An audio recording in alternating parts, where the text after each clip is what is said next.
Dear brothers and sisters, I welcome you all to hear and see this video message.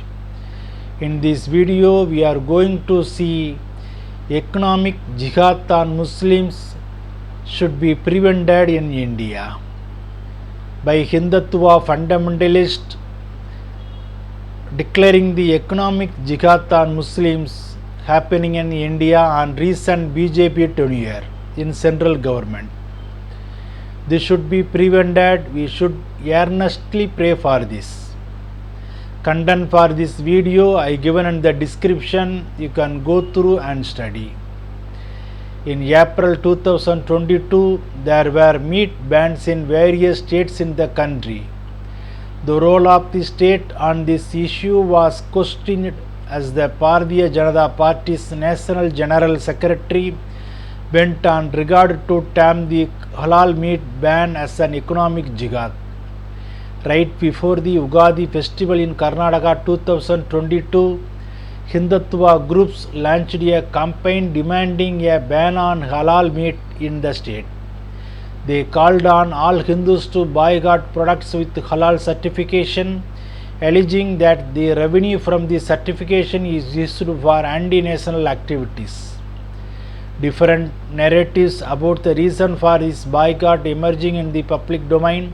Some Hindutva outfits claimed that processing halal meat required Muslims to perform a ritual before killing the animal, and therefore the meat was unfit for consumption by Hindus. Recently, Muslim traders were not allowed to set up their stalls during the Hindu temple festival by relying on some obscure law. The physical violence, discrimination and dehumanization against Muslims has now become endemic and is gradually getting normalized. In the cities of Modi's and Shah home state of Gujarat, Muslims cannot buy property outside of their ghettos. Buyers and sellers of property must apply for permission on affidavit revealing their religion.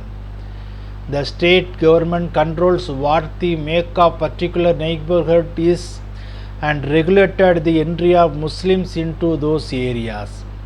Foreigners can lease and purchase property in Gujarat, but Gujarat Muslims cannot. This is all courtesy legislation popularly known as the District Areas Act, and its provision have been progressively tightened to limit Muslim into certain localities and make the purchase of property by them elsewhere impossible. Bible talks about economic jihad on Muslims in India. In Psalms chapter 55 verse 9, I have seen iniquity and contradiction in the city.